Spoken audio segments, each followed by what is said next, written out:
సమాజం ఏకం చేయండి, దేశంలో ఉన్నటువంటి బీసీ సమాజం ఏకం చేయండి, పోదాం పార్లమెంట్ దగ్గర పోదాం, నరేంద్ర మోడీ గారి దగ్గర ఇంటి దగ్గర పోదాం, కొట్లాడదాం, అందరిని ఏకం చేసి పార్లమెంట్ లో బిల్లు పెట్టించి బీసీలకు న్యాయం చేద్దాం. అది వదిలిపెట్టి ఇక్కడ సినిమా డైలాగులు కొట్టుకుంటూ మీ సన్నాసి ఏం చేసిండు, నీ దొర ఏం చేసిండు అంటే మీ దొంగ ఏం చేసిండు, మరి ఓటుకు నోటు కేసు దొరికితే దొంగ ఆయన ఏం తెలుసు రేవంత్ రెడ్డికి ఇంతప్పుడు తప్పితే గింతే ఏం తెచ్చలేదు, తాంబూలాలు ఇచ్చినా తనుకు సావాడని చెప్పి డైవర్షన్ పాలిటిక్స్ చేసుకుంటూ ఇదే మీరు చేసే పని కాంగ్రెస్ పార్టీ. బీఆర్ఎస్ పార్టీ యొక్క నెక్స్ట్ స్టెప్ ఏంటి? బీఆర్ఎస్ పార్టీ యొక్క నెక్స్ట్ స్టెప్ ఏంటి ఈ విషయంలో? ఎస్ బీఆర్ఎస్ పార్టీ యొక్క నెక్స్ట్ స్టెప్ ఏంటి ఈ విషయంలో? ఏం జరగబోతుందంటే ఏం చెప్తారు మీరు? బీసీలకు న్యాయం జరగాలనేది మా కోరిక, మా పార్టీ కోరిక, మా కేసీఆర్ గారి ఆలోచన. న్యాయం జరగాలని చెప్తున్నారు. మీ జాగృతి అధ్యక్షురాలే బయటికి తీసుకొచ్చారని ఆవిడే శుభం కార్డు కూడా వేసేసుకున్నారు. కానీ మీ పార్టీ ఇంకా పూర్తిగా ఎక్కడ మీ పార్టీ? లక్ష్మీనాథ్ సార్ చెప్పండి. బీసీల కొరకు ప్రతి ఒక్కరు మాట్లాడారు, ఎస్సీలు మాట్లాడారు, ఎస్టీలు మాట్లాడారు, ఓసీలు మాట్లాడారు, అందరు కూడా మాట్లాడారు. సమాజంలో ఉన్నటువంటి సామాజిక స్పృహ ఉన్న ప్రతి ఒక్క నాయకుడు మందకృష్ణ గారు కూడా మాట్లాడినరు. ఎందుకు అందరూ మాట్లాడతారండి, దాంట్లో తప్పే ఉంది. బీసీలకు న్యాయం జరగాలి మేము కూడా కోరుకుంటున్నాం. చేసే పని ఎవరు? అధికారం ఉన్నది ఎవరు? రేవంత్ రెడ్డి గత మీద కూర్చున్నావు, నువ్వేం చేస్తున్నావు? మరి బీసీ ముసాయిదా ప్రారంభం ఎప్పుడైతే గవర్నర్ గారు పంపినావో మరి ఇది రాజ్యాంగబద్ధంగా అమలు అవుతుందా కాదా, దీంట్లో ఏమైనా తప్పులు ఉన్నాయా, డిఫాల్ట్స్ ఉన్నాయా చూసుకోవాలి కదా. డిమెరిట్స్ మెరిట్స్ చూసుకొని ముసాయిదా తయారు చేసి పంపిస్తే మళ్ళీ తిరిగి వాపస్ రాకూడదు. అది వాపస్ వస్తుందని ముందే తెలుసు అంటారా రేవంత్ రెడ్డికి? ఇది మళ్ళీ వాపస్ వస్తుందని రేవంత్ రెడ్డికి ముందే తెలుసు అంటారా? కావాలనే చేశారంటారా? 100% తెలుసండి. మా అంత అవగాహన లేనివాడు ముఖ్యమంత్రి ఎట్లయితాడు? ఆలోచించండి. ఏం చట్టం పైన అవగాహన లేకుండా, పార్లమెంట్ వ్యవస్థ పైన, రాజ్యాంగం పైన అవగాహన లేని వ్యక్తి ముఖ్యమంత్రి సీట్లో కూర్చుంటే ఎవరు పనికొస్తున్నారు ముఖ్యమంత్రిగా? ఈ విషయం మేము సంవత్సరం కాలం చెప్తున్నాం. ఈయనకు పరిపాలన చేత కాదు, తెలంగాణ ప్రజల మభ్యపెట్టడానికి మాత్రమే గద్దె మీద కూర్చున్నాడు. అలవిగానే హామీలు ఇచ్చిండు, ఆ హామీలు ఎట్లా అమలు చేయాలో చేతగాక ప్రజల డైవర్షన్ పాలిటిక్స్ పేరు మీద మభ్యపెట్టి మసి మారడికాయ చేస్తున్నాడు. ఇది కూడా అందులో భాగమే. స్థానిక సంస్థ ఎన్నికలు పెడితే ఘోరంగా ఓడిపోతారు కాబట్టి ఈ యొక్క బీసీలకు 42 మళ్ళీ ఇంకొక మాట మాట్లాడతాడు, చట్టం వచ్చినా రాకపోయినా నేను నా పార్టీకి 42% సీట్లు ఇస్తా అని చెప్తున్నావు. ఎందుకు ఆ మాట ఎందుకు మాట్లాడుతున్నావు? సెకండ్ థాట్ ఎందుకు వస్తుంది నీకు? ఏ ఒక్కదాన్ని స్టాండ్ అయి ఉండాలి కదా. చట్టం తీసుకొస్తా కొట్లాడని చెప్పు, అది చేతులు అయితే లేదు, నా పార్టీకి వెళ్ళి ఇస్తా అంటాడు. ఇదే ముక్కడం ముందు ఏడ్చి అదే 42% సీట్లు నీ పార్టీకి వెళ్ళి ఇస్తే బీసీలందరూ సంతోషపడుతున్నారు కదా. ఇలా రామ్మోహన్ గారు మీరే చెప్పారు సంవత్సరాల నుంచి మేము చెప్తున్నామని.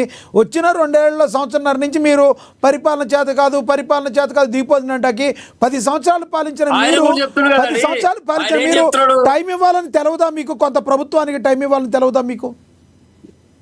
ఇచ్చిన టైంకి వెళ్ళి ఆయన ఏం చెప్పిండు రేవంత్ రెడ్డి గారు, నేను ఢిల్లీకి పోతే నన్ను దొంగలు చూసినట్టు చూస్తున్నారు, నాకు అప్పు పుడతలేదు, ₹1 ఎవరు నమ్ముతలేడని మాట్లాడిండు. ఎలక్షన్ ముందు ఏం మాట్లాడిండు? ఇది మిగులు బడ్జెట్ రాష్ట్రము, నేను ఈ సంపదన అంతా బడుగు బలహీన వాళ్ళకి పంచి పెడతాను మాట్లాడిండు. మరి అవగాహన ఉందా? తెలుగుని మాట్లాడుతావు, సోవిని మాట్లాడుతున్నావు. ఆయన ఏమన్నా అంతకుముందు నువ్వే చెప్తావు, ఎలక్షన్ బిఫోర్ ఒక మాట, ఆఫ్టర్ ఎలక్షన్ ఒక మాట, గద్దె మీద కూర్చున్న ఒక మాట, ఢిల్లీకి సూట్ కేసు తీసుకోపోయినా ఒక శ్వేతపత్రం రిలీజ్ ఎందుకు చేయలేకపోయారు? శ్వేతపత్రం ప్రభుత్వంలో ఎవడున్నాడు? ఇప్పుడు ప్రభుత్వంలో బీఆర్ఎస్ పార్టీ ఉందా, కాంగ్రెస్ పార్టీ ఉందా? మీ ప్రభుత్వంలో కాంగ్రెస్ పార్టీ ఎందుకు శ్వేతపత్రం రిలీజ్ చేయలేదు? అవునండి, మేము విడుదల ఆయన చేయమనండి. గత 10 సంవత్సరాలది ఇది, ఇప్పుడు 2 సంవత్సరాలు ఇదని విడుదల చేయమని ఎవరు అంటున్నారు? ఆయన చేతిలో పూర్తి సర్వాధికారాలు ఉన్నాయి రేవంత్ రెడ్డి గారికి. ఆయన ఎవరు అడ్డుకునే శక్తి ఎవరికి లేదు. ఆయన మహా మనిషి, ఆయన ఏం చేసినా చెల్లుబాటు అవుతుంది, చెయ్యమని చెప్తున్నాం మేము కూడా. ఎక్కడ అడ్డుకుంటలేదు బీఆర్ఎస్ పార్టీ, ఎక్కడ ఆయన దగ్గర పోతలేదు. ఆయన ఇల్లు ముట్టడి చేస్తలేము, సచివాలయం ముట్టడి చేస్తలేము, అసెంబ్లీ ముట్టడి చేస్తలేము. ఆయన పరిపాలన కరెక్ట్ చేయమంటున్నాం. ఏవైతే తెలంగాణ ప్రజలకు ఎలక్షన్ బిఫోర్ చెప్పిన మాటలు మొత్తం పరిపూర్ణంగా అమలు చేయమంటున్నాం. బడుగు బలైన వర్గాలకు న్యాయం అని చెప్తున్నాం. అది మేము చేయొద్దని ఎక్కడ చెప్తలేము, ఇక్కడ సరిగ్గా చేయమంటున్నాం. అబద్ధం మాటలు మాట్లాడొద్దు. ఈ 42% బిల్లు చెప్పినావు కదా, నువ్వు ఎందుకు సక్సెస్ చేయలేకపోతున్నావు?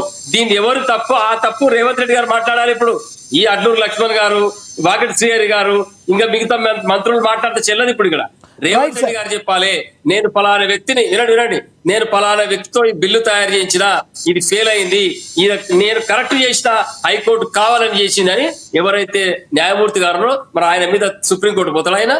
అది ఆ మాట చెప్పాలి. అది చెల్తుంది కానీ రాజకీయ డైలాగులు కొట్టుకుడు ఆర్ కృష్ణ గారితో మాట్లాడిచ్చుడు, అడ్లూరు లక్ష్మణ్ గారితో మాట్లాడిచ్చుడు, వాకిటి శ్రీహరి గారితో మాట్లాడిచ్చుడు, ఇది బంద్ చేయాలి. ఇది బంద్ చేసి రేవంత్ రెడ్డి గారు పత్రికాముఖంగా వచ్చి మహేష్ కుమార్ గౌడ్ గారితో మాట్లాడిచ్చుడు కాదు, ముఖ్యమంత్రి గారు మాట్లాడారు. నేను బిల్లు పెట్టా, ఇది న్యాయపరంగా చట్టపరంగా రాజ్యాంగబద్ధంగా సరైందే, ఎందుకు కొట్టేసి హైకోర్టు అని ఏడుకోవాలి. హైకోర్టు పోవాలి సుప్రీంకోర్టు. పాండి మరి రేపు పొద్దున ఢిల్లీకి పెట్టి యాత్ర పెట్టరు, అందరు వస్తారు. అది Right, వదిలిపెట్టి sir. నోటి కార్డు బీసీల నోటి కార్డు కూడు ఎవరు తీసిన బీసీల నోటి కార్డు కూడు రేవంత్ రెడ్డి తీసిండు. బీసీ సమాజం ఇవాళ ఊరుకోవద్దు. ఖచ్చితంగా రేవంత్ రెడ్డి ఇల్లు ముట్టడి చేయాలి, అసెంబ్లీ ముట్టడి చేయాలి అని ఒక Right. నిలబెట్టి నిలదీయాలి. ఎందుకు ఈ మోసం పని చేసామని. అంతవరకు బీసీ సమాజానికి న్యాయం జరగదు. Right. మళ్ళీ ఎలక్షన్ పేరు మీద ఒక సంవత్సరం గడుపుతాడు. Yes. ఆయన యొక్క దిద్దుబాటు చేసుకొని మళ్ళీ ఏదో ప్రజల్ని మభ్యపెట్టే ప్రయత్నం చేస్తాడు. ఇంతే తప్పితే ఈయన తెలంగాణ సమాజానికి చేసింది మాత్రం గుండు సున్నా. రైట్ రైట్ ఆచార్య గారు కంక్లూడ్ చేయండి సార్ ప్లీజ్. అన్నా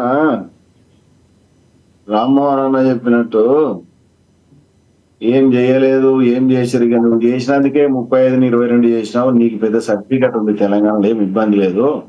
నీ పార్టీకి నీకు పెద్ద సర్టిఫికెట్ ఉంది, దానికన్నా మించిన సర్టిఫికెట్ ఇంకెవరికి అవసరం కూడా లేదు. ఎందుకంటే ఎందుకుంటే మేము రాజ్యాంగబద్ధంగా చేసినాం 50% అని అంటాం.